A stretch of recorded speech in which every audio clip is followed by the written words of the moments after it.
Hi friends, നമുക്ക് ഈ വചനം വായിച്ചു നോക്കിയാലോ. യേശു തൻ്റെ അമ്മയും താൻ സ്നേഹിച്ച ശിഷ്യനും അടുത്തു നിൽക്കുന്നത് കണ്ട് അമ്മയോട് പറഞ്ഞു, സ്ത്രീയെ, ഇതാ നിൻ്റെ മകൻ. അനന്തരം അവൻ ആ ശിഷ്യനോട് പറഞ്ഞു, ഇതാ നിൻ്റെ അമ്മ. അപ്പോൾ മുതൽ ആ ശിഷ്യൻ അവളെ സ്വന്തം ഭവനത്തിൽ സ്വീകരിച്ചു. വിശുദ്ധ യോഹന്നാൻ എഴുതിയ സുവിശേഷം 19-ാം അധ്യായം 21-ാം തിരുവചനമാണിത്.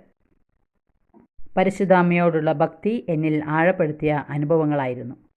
ഈശോയുടെ അമ്മ നമ്മുടെ അമ്മയാണ് എന്നും നാം അവളുടെ മക്കളാണെന്നും ഈശോ യോഹന്നാനെ പ്രതിനിധിയാക്കി നമ്മളെ ഓർമ്മിപ്പിക്കുകയാണ്. അതിനാൽ നമ്മുടെ ഭൗതികവും ആത്മീയവുമായ എല്ലാ ആവശ്യങ്ങളിലും അമ്മയുടെ സഹായം ചോദിക്കാം.